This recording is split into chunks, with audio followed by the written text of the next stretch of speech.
Bonjour, alors bienvenue dans cette petite explication sur ChatGPT et en général explication sur les autres modèles de langage que nous verrons un peu plus loin. Alors l'objectif ici c'est de vous présenter un peu comment ça fonctionne ChatGPT dans cette vidéo, comment ça a été créé. Alors pour l'illustrer, c'est quoi ChatGPT? Donc c'est ce qu'on appelle un agent conversationnel, hein. Donc ici, si j'ai ChatGPT ici, alors qu'est-ce qu'on peut faire avec? On peut lui poser des questions, hein. Par exemple ici, c'est quoi ChatGPT? Par exemple, hop.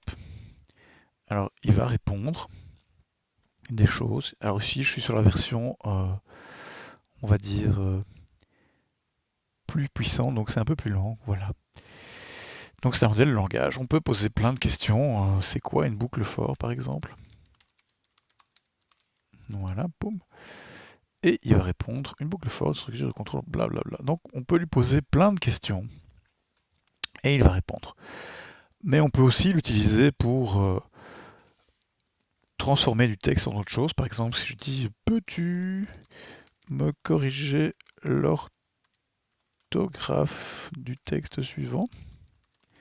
Ouh, je vais l'arrêter ici, toc, deux points. Je lui ai mis par exemple ici bonjour, je suis pas là, par exemple. Voilà, hop. Eh bien, vous voyez qu'il corrige les choses, donc c'est pas mal. Et en plus, ce qui est vraiment bien, c'est qu'il vous explique pourquoi il a corrigé les choses.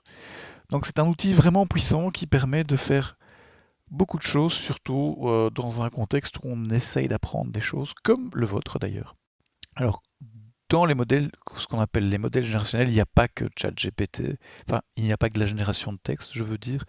Par exemple, on a DALL-E qui permet à partir d'une phrase de générer des images. Bon, c'est une petite image que j'ai faite, hein, ça vaut ce que ça vaut. Mais donc, il y a, dans ce qu'on appelle les intelligences artificielles génératives, il y a moyen de générer différentes choses. Du texte, des images, du son, du code évidemment qui est une forme de texte. Voilà. Donc si on va un peu voir ce que c'est que ChatGPT, mais surtout ce que c'est en fait les grands modèles langage, donc Large Language Model ou LLM, on va voir comment utiliser ces choses-là, hein. Donc on va voir un petit peu comment ça fonctionne. Peut-être la première chose à dire, c'est que ChatGPT n'est pas tout seul, hein. Donc vous savez peut-être, ChatGPT, celui de la version gratuite, en fait fonctionne sur un modèle qui s'appelle GPT 3.5 Turbo. Alors si vous mettez 20 dollars par mois, vous pouvez avoir GPT-4 dans ChatGPT+, ou vous pouvez avoir GPT-4 à travers Bing Chat, ce que je vous conseille, car il est beaucoup plus puissant que GPT-3. Il y a d'autres modèles aussi, hein. Il y a le modèle Llama qui est gratuit.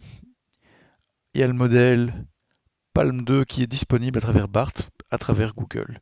Donc voilà, et tous ces modèles, ils utilisent la même technologie qui s'appelle le transformer avec de l'apprentissage profond. Qui a développé ChatGPT? Donc ChatGPT en fait a été développé par une société qui s'appelle OpenAI.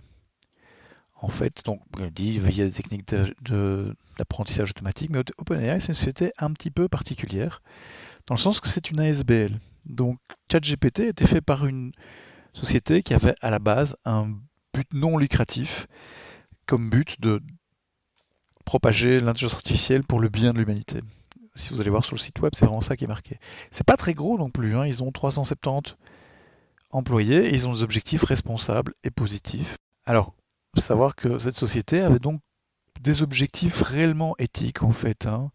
Donc de créer une intelligence artificielle qui est responsable, pour, qui travaillerait pour le genre humain et accessible à tous.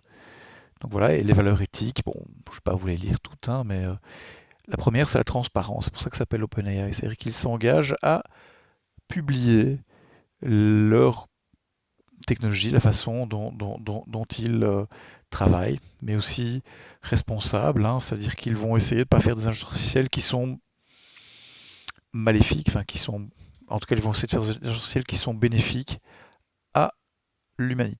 Et donc c'est quand même assez particulier parce qu'on a d'habitude d'avoir des sociétés qui travaillent plutôt pour le profit. Ici, c'est une société qui est normalement dans un but éthique et de bienfaits de l'humanité. Bon, voilà. Alors évidemment, tout le monde, certains pourront en douter, mais donc voilà. Alors dans la vidéo suivante, je vous expliquerai comment ChatGPT est créé, qu'est-ce que c'est que cette technologie, ces transformers qui se cachent derrière ChatGPT.